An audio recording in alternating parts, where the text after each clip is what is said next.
गुरु गोविंद के चरणों में कोटिशा नमन।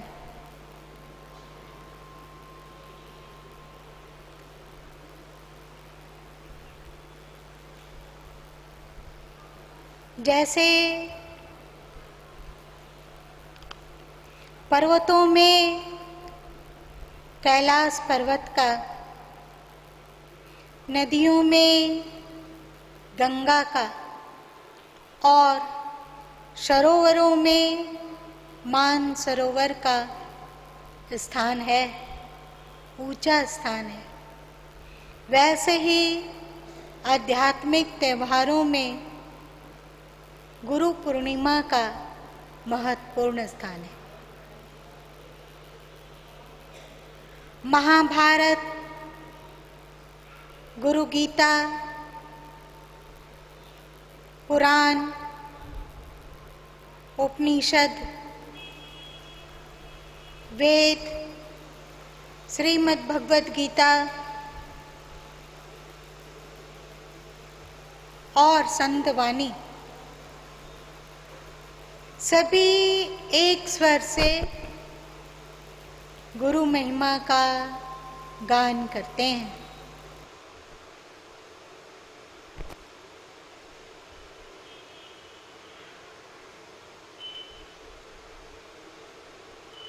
गुरु सभी जानते हैं, जो अंधकार से प्रकाश की ओर ले चले, असत्य से सत्य की ओर ले चले, मृत्यु से अमरता की ओर ले चले, वह गुरु है। शिष्य गुरु के शरण में आए बिना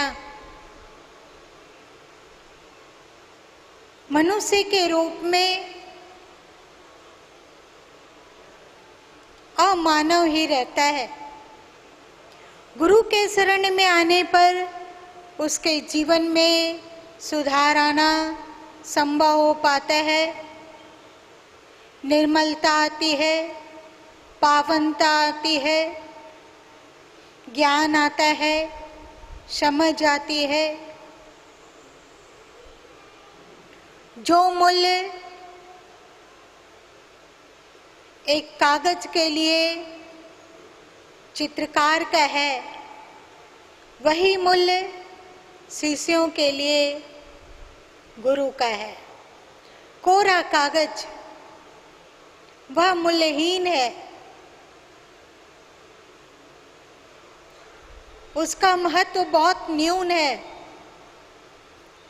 पर एक सदा हुआ चित्रकार जब उस कोरे कागज में अपना चित्र उकेर देता है तो उस कागज का महत्व बहुत बढ़ जाता है, वह कीमती हो जाता है, बहुमूल्य हो जाता है। मिट्टी तो चारों ओर बिखरी हुई है, वह मिट्टी जब कुम्भकार के हाथों में लगती है और कुम्भकार उसे कोई आकार देता है, घड़े के रूप में, सुराही के रूप में, विभिन्न मूर्तियों के रूप में, अथवा अपनी विभिन्न कला कौशल को मिट्टी में उतार देता है, तो वही न्यून मिट्टी बहुमूल्य हो जाती है। शिष्य पत्थर है तो गुरु शिल्पकार। देखने में तो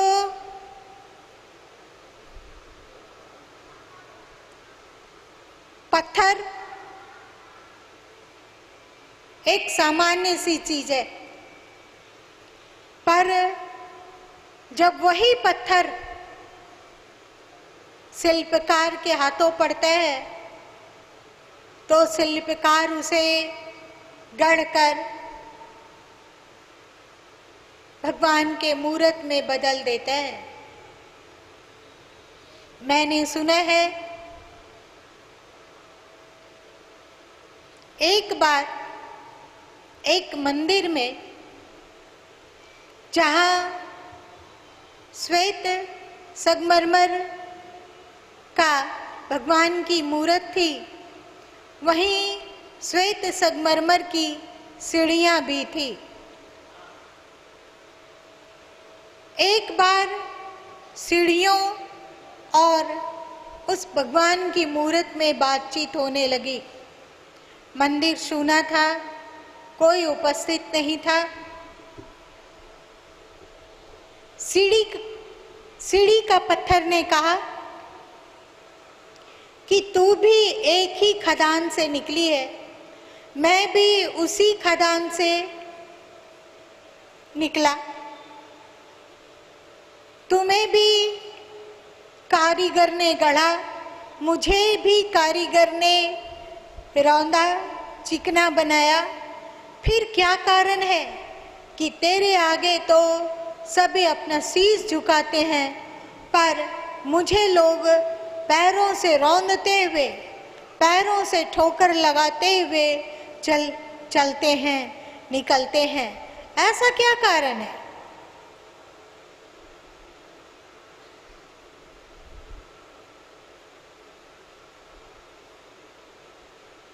भगवान में अवस्थित पत्थर हंसा और उसने कहा कि तू शिल्पकार का शरणागत नहीं हुआ और मैं शिल्पकार का शरणागत हुआ। जब मुझ पर छेनी हथौड़ी की मार पड़ती तो मैं उतना ही कटता छटता छिलकता जितना शिल्पकार चाहता था, और तू जब तुझ पर छेनी हथौड़ी चलती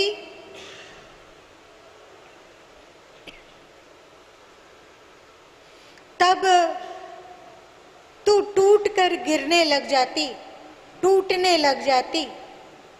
यही कारण छेनी हथौड़ी की मार को सह पाने में सक्षम हो पाने के कारण मैं आज भगवान की मूर्त हूँ, और तू छेनी हथौड़ी का मार न सह पाने के कारण सीढ़ियाँ बना हुआ है, सीढ़ियों में जकड़ा गया है और लोग तुझे पैरों से रौंदते हुए चलते हैं।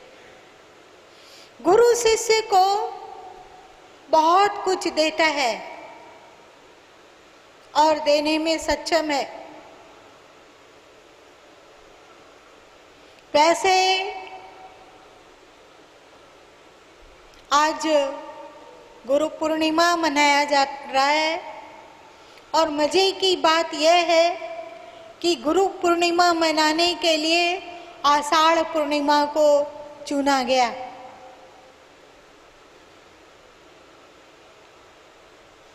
गुरु पूर्णिमा के लिए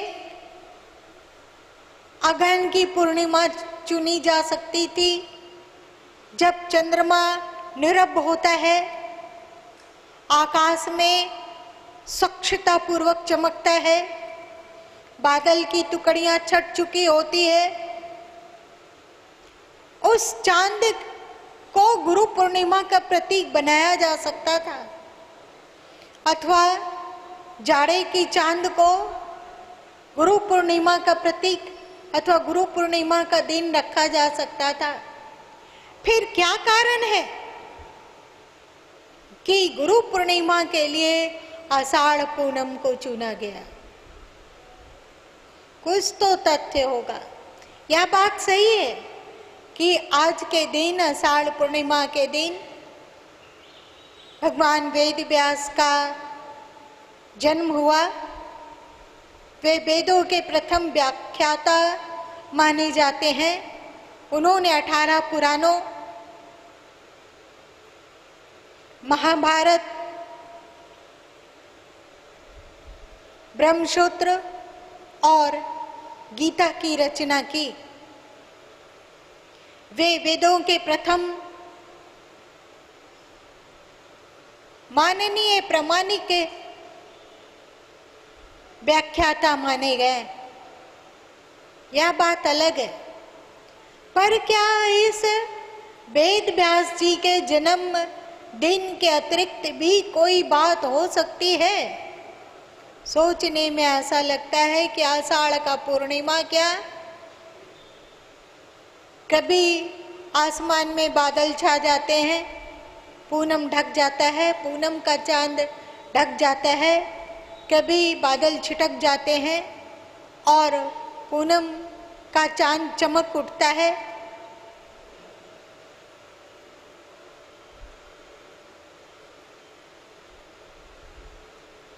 आषाढ़ पूर्णिमा ऐसा समझो जैसे हमारे पूर्वज लोग आषाढ़ पूर्णिमा को केवल गुरु पूर्णिमा ना कहकर गुरु शिष्य पूनम कहना ज्यादा अच्छा होगा। आसमान में बादल उमड़ते घुमड़ते हैं, वो शिष्यों के प्रतीक है। ऐसा समझो शिष्य ही बादल है। वह चांद को अपने में समेट लेना चाहता है। चांद गुरु है, गुरु के ज्ञान को शिष्य अपने में समेट लेना चाहता है।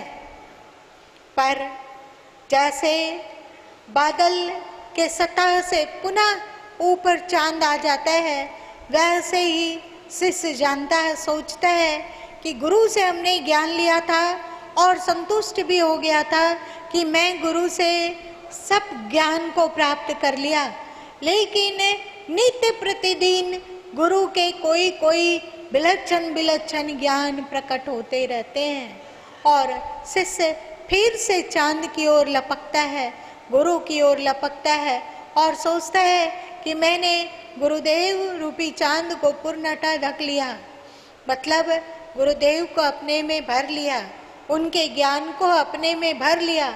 लेकिन चांद पुनः बादलों के सतह पर मुस्कुराता है और शिष्य फिर से समझता है कि वह गुरु को जितना समझ रहा है गुरु उतना नहीं है, गुरु से बहुत अधिक आगे है।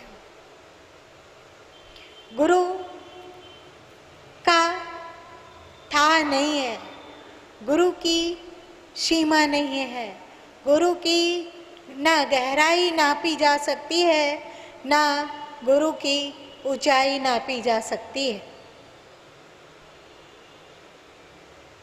बादल तो चंचल होते हैं, बादल में जिज्ञासा का जल भरे रहने के कारण वह थोड़े धूमिल धुएं से होते हैं। चारों ओर से बादलों से घिरा हुआ चांद में जैसे अपनी चमक ज्यों की त्यों बरकरार रहती है। भले ही काले काले बादल, भूरे मटमैले बादल, सफेद बादल चांद को चारों ओर से घेर ले, फिर भी चांद अपने ही तरीके से मुस्कुराता रहता है। जब बादलों के अंदर चांद छुप जाता है तो भी वह बादलों को भी प्रकाशित करता रहता है और जब बादल हट जाते हैं तो भी चांद प्रकाशित रहता है। उसी तरह शिष्य जो नज़दीक में आता है, भक्ति प्रेम के साथ गुरु ज्ञान को अपने में उतारने का प्रयत्न करता है, उसे तो गुरु अपने प्रकाश से रंग कर, आप लोग देखोगे आषाढ़ के बादलों को, अभी गुरु पूर्णिमा है, शायद एक दो टुकड़ी बादल हो, तो चांद के संगति को पाकर बादल भी सफेद रजत बादल की तरह चमकते हैं। नजदीक आए हुए बादलों को चांद प्रकाशित कर देता है और कभी बादलों से छुप भी जाता है तो भी बादल में और अमृतत्व को भर देता है।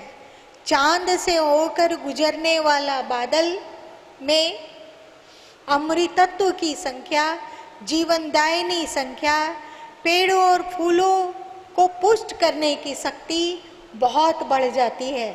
उसी तरह जो शिष्य गुरु ज्ञान से होकर गुजरता है, भले ही वह पूरा ज्ञानी ना हो सके, जैसे आसमान का चांद, भले ही आसमान का बादल, भले ही चांद की चमक को पाकर पूरा चमकीला ना बन पाया, आसमान में रहने वाला बादल भले ही चांद को छू कर निकल गया, लेकिन उसकी क्वालिटी में अंतर आ गई।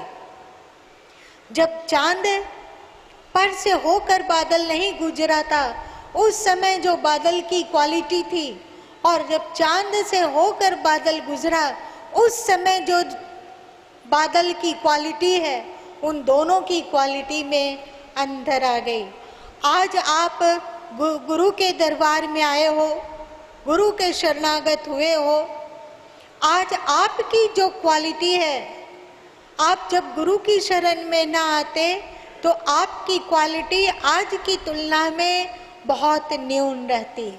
यह आंख मिचौली का खेल, चांद और बादल की लुका छुपी, चांद का अपना प्रयत्न और बादलों का अपना प्रयत्न, इन दोनों के प्रयत्नों का गवाह देता हुआ आज का आषाढ़ पूर्णिमा है, गुरु शिष्य पूर्णिमा।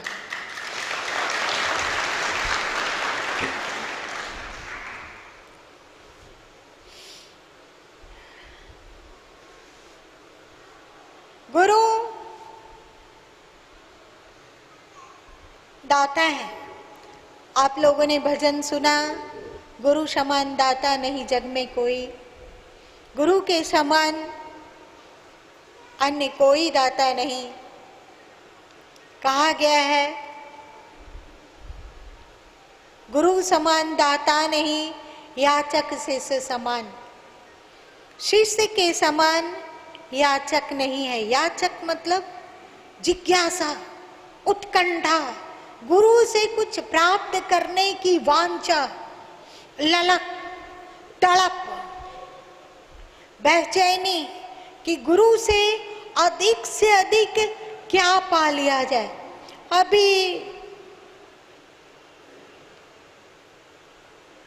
कुछ अपने कमरे में बैठी हुई थी, तो मैं तो कई बार कहती हूँ कि लोग कहते हैं कि मृत्यु का स्मरण होना बहुत कठिन लगता है, और मैं कहती हूँ कि मृत्यु भूलने लायक जैसी कोई चीज ही नहीं है।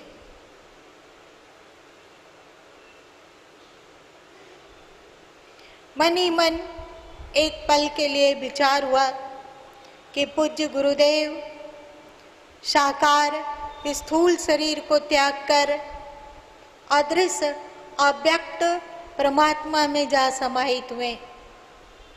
आज जो स्थूल शरीर में सद्गुरु हैं, वे भी एक बार एक दिन अव्यक्त परमात्मा में जाकर समाहित हो जाएंगे।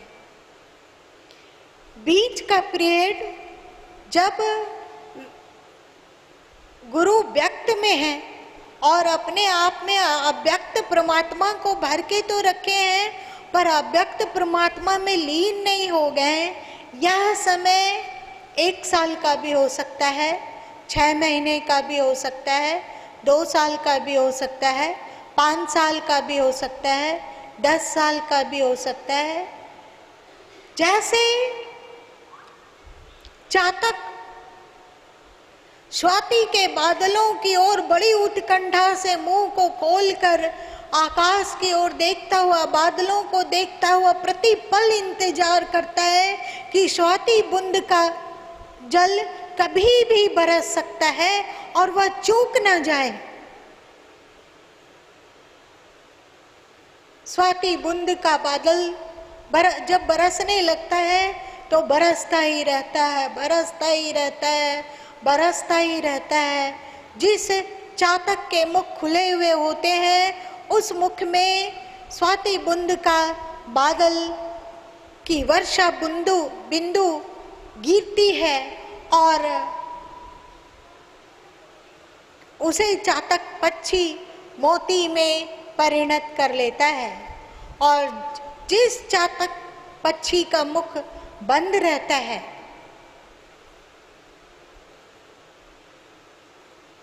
जिस चातक का मुख बंद रहता है, गफलत में हो, नींद आ गई हो उसे, अथवा वो और किसी कार्य में व्यस्त हो गया हो, स्वाति का बादल बरस गया, उसके चोंच बंद रहे,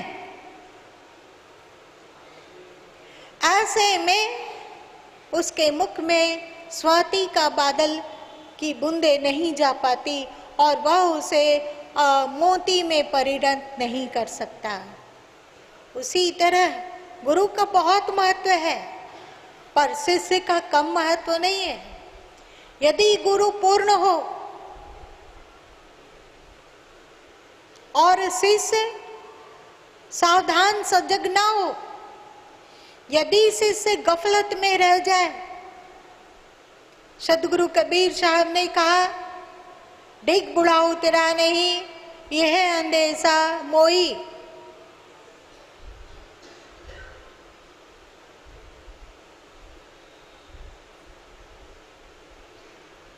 किनारे पर वो आया, गुरु से मेल भी हुआ, पर गफलत में पड़ा रहा और गुरु के समय को चूक गया, गुरु के उद्देश्य को चूक गया। और ऐसे में वर्षा बूंदें तो बरस जाती है, पर शिष्य को जितना लाभ नहीं मिलना चाहिए वो मिल ना पाया। मोती बनने में दोनों की महत्वपूर्ण भूमिका है, किसी को छोटा और बड़ा नहीं कहा जा सकता। स्वाति नक्षत्र के बूंदों का जितना महत्व है, उतना ही महत्व चातक पक्षी के खुले चोंच का भी है। यदि दोनों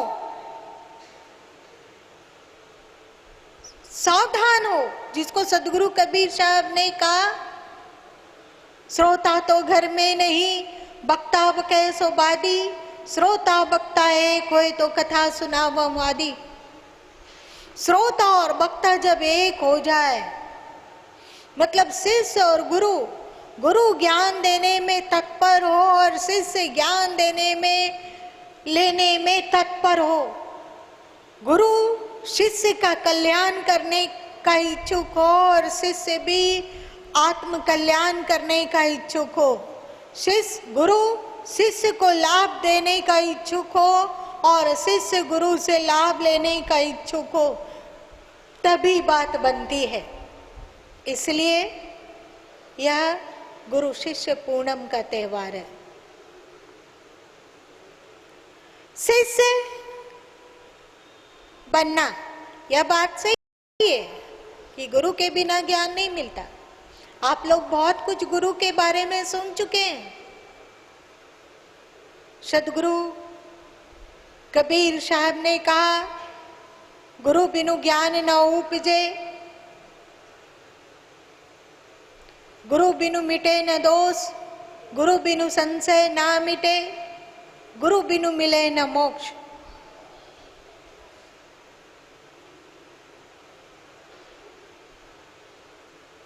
गुरु के बिना ज्ञान नहीं उत्पन्न होता। लोग कहते हैं कि आत्मा को जानो,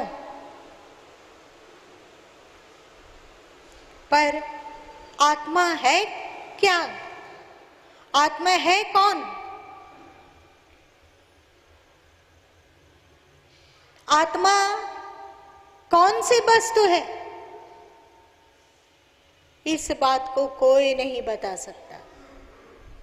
आत्मा को कैसे जाना जाए, इस बात को कोई नहीं बता पाता है। इस बात को गुरु ही बताते हैं। लोग कहते हैं कि ईश्वर की भक्ति करनी चाहिए, ईश्वर से आत्मा का शाश्वत संबंध है,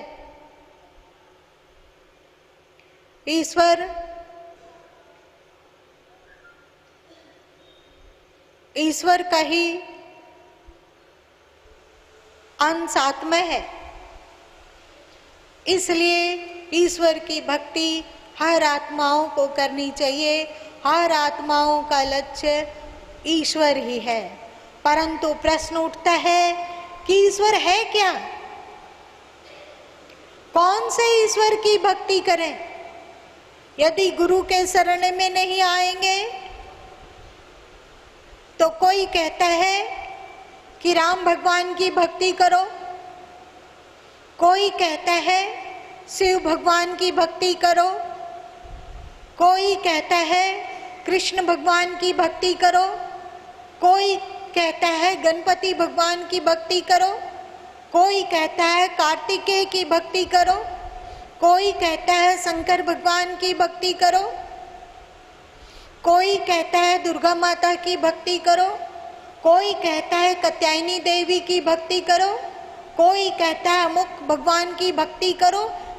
हम लोगों में 33 करोड़ देवी देवता माने गए। किस ईश्वर की भक्ति करें हम?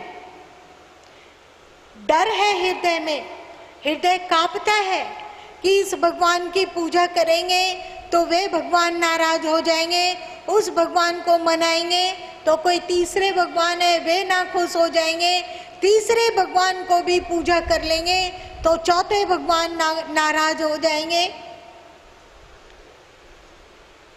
किस भगवान की पूजा करें?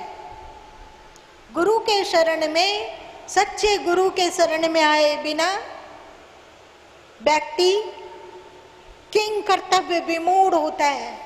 कभी शंकर भगवान की ओर दौड़ता है, कभी कृष्ण भगवान की ओर दौड़ता है, कभी किसी ने कहा कि अमुक इच्छा पूर्ति के लिए अमुक भगवान की आवश्यकता है तो वह अमुक भगवान की ओर दौड़ता है। और अमुक भगवान में भी एक ही भगवान के अनेक अनेक चेहरे, जैसे मान लिया जाए कि कोई कृष्ण भगवान की पूजा कर रहा है तो गिरिडीह में जो कृष्ण भगवान की मूर्त है, कृष्ण भगवान की तस्वीर है, वो कुछ और तरीके की है। वृंदावन में जो कृष्ण भगवान है वे कुछ और ही तो चेहरे मोरे वाले, नाक फेस कटिंग वाले हैं। मथुरा वाले कृष्ण भगवान किसी अन्य ही फेस कटिंग वाले हैं। यहीं बाहर बगल में ही हम पचम्बा चले जाएं तो वहाँ कृष्ण भगवान का और ही कुछ फेस रूप है। एक ही कृष्ण जी के हजारों रूप है, इसमें से कौन सा सच असली है और कौन सा नकली है, ये इस चेहरे वाले भगवान जी को मानो कि उस चेहरे वाले को मानो। ठीक है कि कृष्ण जी को मानूंगा, लेकिन इस चेहरे वाले को मानूं कि उस चेहरे वाले के मानूं कि किस चेहरे वाले को मानूं। और केवल कृष्ण जी की ही पूजा करने से चलेगी नहीं। अभी भी 32 करोड़, 33 करोड़ में एक देवता कृष्ण जी को चुने। अभी तो 33 करोड़ में एक कम देवी देवता बाकी हैं पूजे जाने के लिए। किंग कर्तव्य मूड होता है। तब गुरु बताते हैं, हे शिष्य, तो चिंता ना कर, इस सभी फेस कटिंग और 33 करोड़ देवी देवता, इन सब में एक ही परम सत्ता समाहित है। वह परमात्मा एको देवा सर्वभूतेषु गूढ़ा।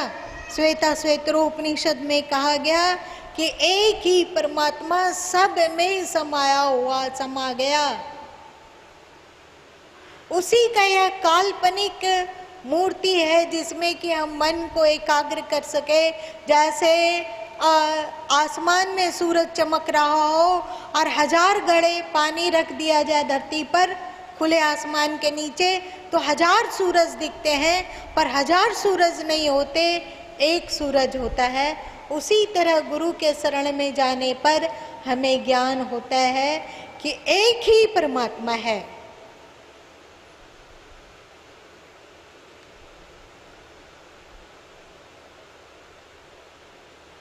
एको ब्रह्म द्वितीयो नास्ति।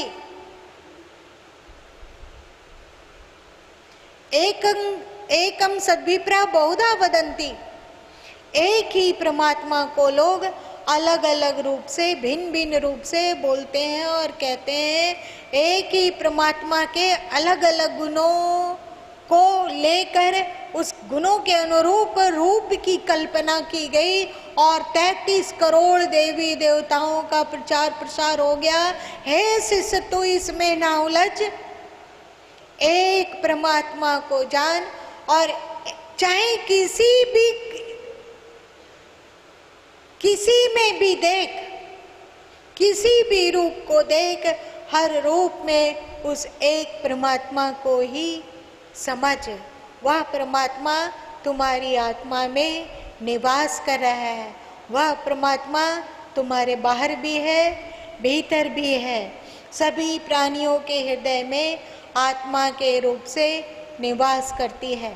परमात्मा का परिचय क्या है, यह गुरु के शरण में गए बिना जानना असंभव है। इसीलिए भगवान शंकर स्कंद पुराण में गुरु गीता के अंतर्गत कहते हैं कि चाहे कोई समस्त देवी देवताओं की पूजा कर ले, समस्त तीर्थों का परिभ्रमण करके आ जाए, समस्त मंत्रों का जप कर ले, समस्त जो भी व्रत उपवास आदि है उन सबको कर ले, परंतु गुरु के शरण में गए बिना उसकी पूजा निरर्थक है। गुरु दीक्षा विहीनस्य क्रियते पूजा तस्य पूजा निरर्थक है। यह गुरु गीता का श्लोक है। इसमें भगवान शिव ने कहा कि गुरु दीक्षा विहीन व्यक्ति पूजा करता है तो उसकी पूजा व्यर्थ जाती है, उसका दान व्यर्थ जाता है, उसका मंत्र जाप व्यर्थ जाता है, उसका व्रत व्यर्थ जाता है। व्यर्थ जाने के पीछे कारण क्या है?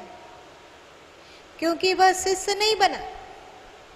अभी वह जानता ही नहीं है कि व्रत किस लिए किया जा रहा है, किसके लिए किया जा रहा है। जिसके लिए किया जा रहा है वह कैसा है उसे जानता ही नहीं है।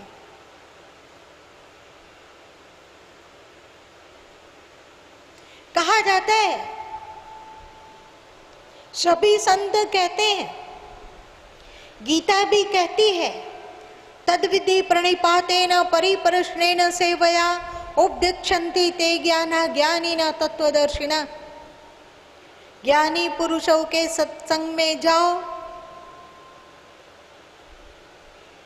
ज्ञान की चर्चा सुनो, उन्हें अपनी सेवा से प्रसन्न करो, अपनी जिज्ञासा को उनके चरणों में निवेदन करो, तब वे उपदेश करेंगे। उस उपदेश को अपने आचरण में उतार कर तो फिर मोक्ष को उपलब्ध हो सकेगा। क्यों नहीं शिष्य बने? ज्ञान मिलता है। मैंने प्रातःकालीन सत्संग में शायद बीते कल को ही कहा कि गुरु माँ के पास जो भी आता है, चाहे वो दीक्षित हो या गैर दीक्षित, गुरु माँ किसी के लिए भी ज्ञान छुपाते नहीं हैं। कोई भी ऐसी गूढ़ बात अथवा गूढ़ शास्त्र बात या ध्यान की विधि गुरु माँ ने छुपा कर नहीं रखा जो मात्र शिष्यों को दिया जाए और गैर शिष्यों को नहीं। गुरु माँ खुले हस्त अपने उपदेशों में भी अध्यात्म के रहस्यों पर से पर्दा उठाते रहते हैं और अपने पुस्तकों के माध्यम से भी पर्दा उठाते रहते हैं। परंतु जिसमें शिष्यत्व होगा वो तो उससे लाभ ले सकेगा, परंतु जिसमें शिष्यत्व नहीं होगा वह लाभ नहीं ले सकेगा। कारण क्या है? इस पर एक मुझे घटना याद आ रही है। राजा को, एक राजा था, उसे हमेशा नए नए भाषाओं को सीखने की इच्छा होती थी, नए नए ज्ञान को जानने की इच्छा होती थी। वह उस ज्ञान के अनुरूप गुरु की खोज करके अपने राज दरबार में उसे बुलाया और गुरु उपदेश करने लगे, ज्ञान देने लग गए, परंतु सालों साल बीतते जा रहे थे, राजा कुछ सीख नहीं पा रहा था। एक दिन राजा दुखी होकर रानी से कहा कि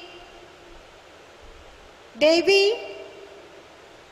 मैं कुछ सीख नहीं पा रहा हूं, मैं गुरु पर उंगली नहीं उठा सकता, क्योंकि वे बहुत ज्ञानी और प्रकांड विद्वान हैं। उनके पास निरक्षर से निरक्षर व्यक्ति भी ज्ञान को उपलब्ध हुआ है, परंतु मैं ही ज्ञान को उपलब्ध क्यों नहीं हो पा रहा हूँ? गुरु का दोष दिया नहीं जा रहा है, और मैं भी मेहनत और लगन से पढ़ता हूँ, फिर भी मैं कुछ जान नहीं पा रहा, कारण क्या है? रानी ने कहा, महाराज, आप इस बात को गुरुदेव से ही क्यों नहीं पूछ लेते हैं? राजा को यह सुझाव पसंद आया। दूसरे दिन जब गुरुदेव पढ़ाने के लिए आए, ज्ञान देने के लिए आए, तो राजा ने अपनी सारी समस्या दिल खोल कर रख दी और इसका कारण पूछा।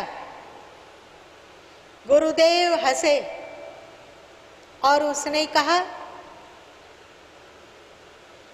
कि आप दुख मत मानो, बहुत दिन के बाद आपको बुद्धि आई इस जिज्ञासा को करने की। अब मैं सच्ची बात आपको बताता हूँ, वह सुनिए। आप कुछ सीखने के इच्छुक हैं, पर अभी भी आपके दिल में अहंकार है कि आप एक राजा हैं, आप प्रजापालक हैं, आपके हाथ में सत्ता है, शक्ति है, पावर है, पैसा है। आप में अभी भी बड़प्पन का बोध है। इसलिए जब मैं आपको ज्ञान की बात सिखाने आता हूँ, तो आप तो नित्य की तरह, हमेशा की तरह अपनी राजगद्दी पर बैठते हो, और मैं नीचे एक छोटे से टूल पर बैठकर, एक पीढ़े पर बैठकर, एक लकड़ी के बाजोट पर बैठकर आपको शिक्षा देता हूँ। यदि आप कुछ सीखना चाहते हो तो सबसे पहले यह जानना होगा कि जिनसे हम सीखना चाह रहे हैं, जो सीखना चाह रहे हैं, उस ज्ञान में हमसे वे बड़े हैं। आप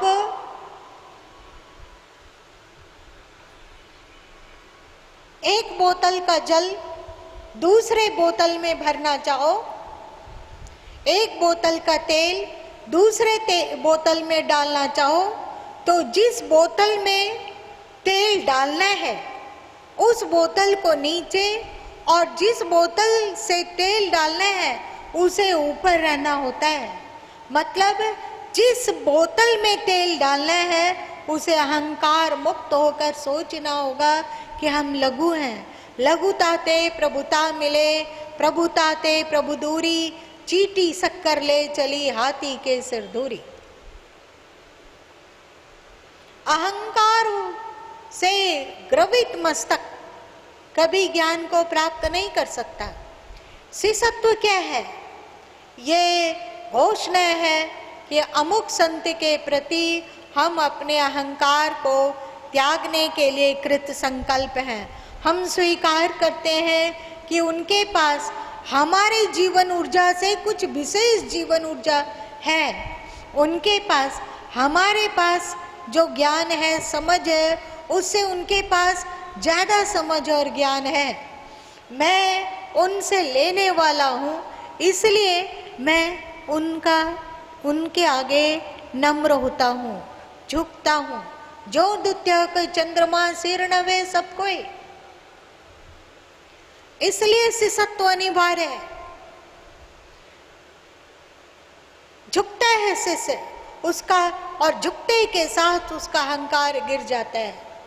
जो शिष्य भले शीश झुकाकर प्रणाम कर लेता हो, पर अहंकार से तना रहे कि वह सेठ है, वह साहूकार है, वह दाता दानी है, वह MA PhD किया हुआ है, वह कोई ऑफिसर है, वह कोई मंत्री है, वह कोई संतरी तंत्री है, या अमुक पोस्ट है उसके पास, वह बहुत समझदार है, उसके पास बहुत कुछ है। ऐसे व्यक्ति गुरु के पास जाएंगे, संत के पास जाएंगे, वे खाना पूर्ति करेंगे, संत भी उसे 2-4 बातें कर देंगे, बोल देंगे, थोड़ी देर तक प्रभाव रहेगा, बाकी बातें आए गए हो जाएगी। जब तक जो उपदेश सुनने वाला है उसके दिल में वक्ता के लिए, उपदेश करने वाले के प्रति श्रद्धा ना हो, तब तक शिष्यत्व ना हो, तब तक ज्ञान नहीं उतर सकता। हे राजन, आप के पास अभी भी अहंकार है कि आप मुझसे बड़े हैं, आप राजा हैं, इसलिए आपको राजसिंहासन में बैठकर ज्ञान लेने में तनिक भी संकोच नहीं होता। राजा को बात समझ में आ गई। अब गुरु के लिए एक अगर वे बाजोट में बैठते तो राजा जमीन पर चटाई बिछाकर बैठता और कुछ ही दिनों में राजा ज्ञान से पारंगत हो गया। मतलब जब राजा के अंतस में शिष्यत्व बुद्ध आया, नम्रत शिष्यत्व मतलब क्या? केवल दीक्षा का तात्पर्य शिष्यत्व नहीं है। ठीक है कि दीक्षा के द्वारा शिष्यत्व की ओर एक कदम, कारगर कदम उठाया जाता है, यह बात सही है, परंतु दीक्षा ही शिष्यत्व की कसौटी नहीं है। दीक्षत्व की कसौटी है नम्रता, लघुता। इसलिए कहा गया कि गुरु आज्ञा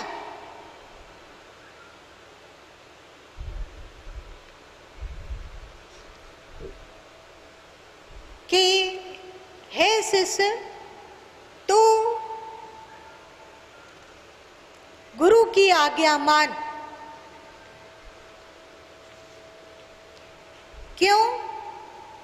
क्योंकि गुरु के पास जिस आध्यात्मिक जिज्ञासा को लेकर तुम गुरु के पास जा रहे हो, उस आध्यात्मिक जिज्ञासा में वे तुम्हारी तुलना में उनके पास अनंत गुना अधिक ज्ञान है, अनुभव है। वे कागज की बात नहीं कहेंगे, वे आंखों देखी बात कहेंगे। तुम कागज की पढ़ी पढ़ाई बातों को लेकर उनसे उलझो मत, उनसे तर्क वितर्क कुतर्क मत करो, उनकी बातों को शिरोधार्य पूर्वक मान लो।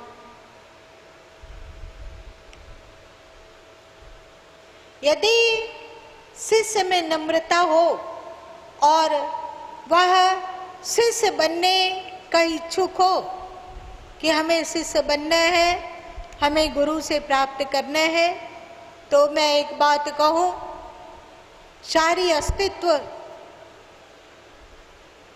जो कुछ भी दिखाई दे रहा है, जड़ चेतन, सब कुछ से सीखा जा सकता है। सब कुछ कुछ न कुछ उपदेश करता हुआ प्रतीत होता है, सब कुछ से ज्ञान लिया जा सकता है। इसलिए दत्तात्रेय जी से किसी ने पूछा कि आपके कितने गुरु हैं, तो उन्होंने कहा कि 24 गुरु हैं, क्योंकि मैंने 24 जगह से शिक्षा ली। उन्होंने अनेक बातों को बताया, मछली से शिक्षा ली, हरिण से शिक्षा ली, बालक से शिक्षा ली, पतंगे से शिक्षा ली, हाथी से शिक्षा ली, कमल से शिक्षा ली, अनेक चीजों से वे शिक्षा ली। यदि आप शिक्षा लेने को उत्सुक ना हो, आपके पास ज्ञान की भूख ना हो, आप ज्ञान को गटकने के इच्छुक ना हो, तो जो तुलसीदास जी ने कहा मूरख हृदय न चेत, जो होय नर बिरंची क्षमा। मूर्खों का जो गुरु होय विरंची सम। मूर्खों के हृदय में ज्ञान नहीं ढल सकता, चाहे वह उसे ब्रह्मा जैसे श्रेष्ठ गुरु भी क्यों ना मिल जाए, क्योंकि मूर्ख के हृदय में ज्ञान की महत्व बुद्धि नहीं है। ज्ञान महत्वपूर्ण है, आध्यात्मिक जीवन उचित है, जीवन का लक्ष्य यही है, इस बात को वह जानता ही नहीं है। उसके लिए ज्ञान दो कौड़ी की चीज है, तो वह ज्ञान को महत्व ही नहीं देगा, तो फिर गुरु चाहे बकबक कितना भी कर ले, कुछ भी वह जान नहीं सकता। और यदि शिष्य बन गया तो मैंने सुना है एक संत बहुत ज्ञानी हो गए।